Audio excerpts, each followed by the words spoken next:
നമസ്കാരം. ലാലു പ്രസാദ് യാദവ് ഇന്ത്യയിലെ വളരെ പ്രധാനപ്പെട്ട പ്രസിദ്ധനായ ഒരു രാഷ്ട്രീയ നേതാവായിരുന്നു. ഇദ്ദേഹത്തിൻ്റെ പ്രസിദ്ധി മറ്റൊരു കാര്യത്തിൽ കൂടിയുണ്ട്. അത് മറ്റൊന്നുമല്ല, അഴിമതിയിലാണ്. ലക്ഷക്കണക്കിന് കോടി രൂപയുടെ അഴിമതി നടത്തിയതിൽ കയ്യോടെ പിടിക്കപ്പെടുകയും വലിയ രീതിയിൽ രാജ്യം ചർച്ച ചെയ്യുകയും രാജ്യം കണ്ട ഏറ്റവും വലിയ അഴിമതികളിൽ നടത്തിയ ആളുകളിൽ ഒരാളായി മാറുകയും പിന്നീട് ഈ അഴിമതി കേസുകളിൽ നിരന്തരം ശിക്ഷിക്കപ്പെടുകയും ശിക്ഷ ഇപ്പോൾ അനുഭവിച്ചു കൊണ്ടിരിക്കുകയും ചെയ്യുന്ന നേതാവാണ്. തീർച്ചയായും ജയിലിൽ കഴിയേണ്ടയാളാണ്.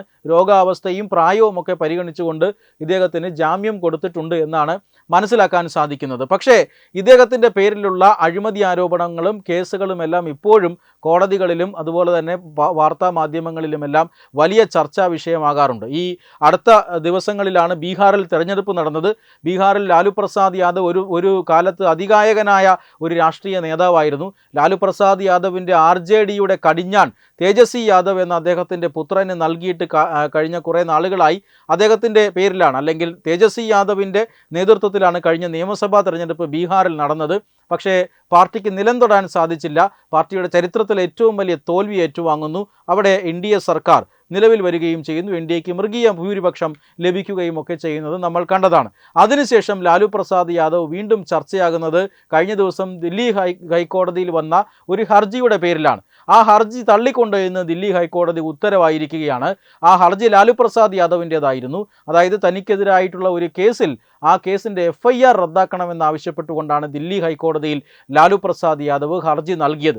ആ കേസ് എന്ന് പറയുന്നത് 2004 മുതൽ 2009 വരെ ഇദ്ദേഹം ഇന്ത്യയുടെ റെയിൽവേ മിനിസ്ട്രിയിൽ അല്ലെങ്കിൽ റെയിൽവേ മന്ത്രിയായിരുന്നു. നമുക്കറിയാം, ആ കാലത്ത് UPA മന്ത്രിസഭയാണ്. ആ കാലത്ത് രാജ്യത്ത് നടന്ന അഴിമതികളുടെ കഥ എത്ര എണ്ണമാണ് എന്ന് നമുക്കറിയാം. അത്തരത്തിലൊരു അഴിമതി ലാലു പ്രസാദ് യാദവിൻ്റെ പേരിലുമുണ്ട്. അത് മറ്റൊന്നുമല്ല, റെയിൽവേ മന്ത്രാലയത്തിൽ വ്യാപകമായ പിൻവാതിൽ നിയമനങ്ങൾ നടന്നിരുന്നു. ഈ പിൻവാതിൽ നിയമനങ്ങൾ എന്ന് പറഞ്ഞാൽ സ്വന്തം പാർട്ടിക്കാർക്ക് ഫ്രീ ആയിട്ട് കൊടുക്കുന്ന നിയമനങ്ങളല്ല. പക്ഷേ ഇതിന് പകരം പണം മാത്രമല്ല, ഭൂമി ലാലു പ്രസാദ് യാദവിൻ്റെയും അദ്ദേഹത്തിൻ്റെ ബിനാമികളുടെയും പേരിൽ വൻതോതിൽ ഭൂമി രജിസ്റ്റർ ചെയ്ത് കൊടുത്താൽ മാത്രമേ ആ കുടുംബത്തിന് ഈ ജോലി ലഭിക്കുമായിരുന്നുള്ളൂ. കയ്യിലുള്ള ഭൂമിയെല്ലാം ഈ പറയുന്ന ആളുകളുടെ പേരിൽ എഴുതി കൊടുത്ത് റെയിൽവേയിൽ നിന്ന് ജോലി സമ്പാദിച്ച് പിന്നീട് ആ ജോലിയിൽ നിന്ന് കിട്ടുന്ന പണം കൊണ്ട്, അത് ശരിയായിട്ടും അല്ലാതെയും കിട്ടുന്ന പണം കൊണ്ട് ആ ഭൂമി തിരിച്ചു പിടിച്ചവരെയൊക്കെ നമ്മൾ ഈ അടുത്ത കാലത്ത് കണ്ടിട്ടുണ്ട്. ഇങ്ങനെയുള്ള വലിയ രീതിയിലുള്ള ഭൂമി കുംഭകോണവും റിക്രൂട്ട്മെൻറ്റ് കുംഭകോണവും ഒക്കെ നടത്തിയ കേസിലാണ് ലാലു പ്രസാദ് യാദവ് ഇപ്പോൾ പ്രതിസ്ഥാനത്തുള്ളത്.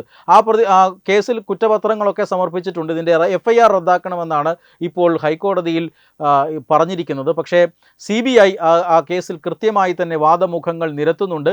ഇതങ്ങനെ വെറുതെ വിടാൻ പറ്റുന്ന കേസല്ല, കൃത്യമായ തെളിവുകളുണ്ട്, അതുകൊണ്ട് വിചാരണ നടക്കണം എന്നാണ് CBI അവകാശപ്പെട്ടത്. CBIയുടെ ആ അവകാശവാദം അനുവദിച്ചുകൊണ്ട് സുപ്രീം കോടതി ഇപ്പോൾ ലാലു പ്രസാദ് യാദവിൻ്റെ ഹർജി തള്ളിയിരിക്കുകയാണ്. അതായത് വയസ്സാം കാലത്ത് വീണ്ടും പണ്ട് കാലത്ത് ചെയ്ത അഴിമതിയുടെ പേരിൽ വീണ്ടും ഒരു വിചാരണ കൂടി ലാലു പ്രസാദ് യാദവിന് നേരിടേണ്ടി വരും. ഒരു പക്ഷേ ഈ കേസിൽ ശിക്ഷിക്കപ്പെടാനുള്ള സാധ്യതയും കൂടുതലാണ് എന്ന് നിയമവിദഗ്ധർ പറയുന്നുണ്ട്.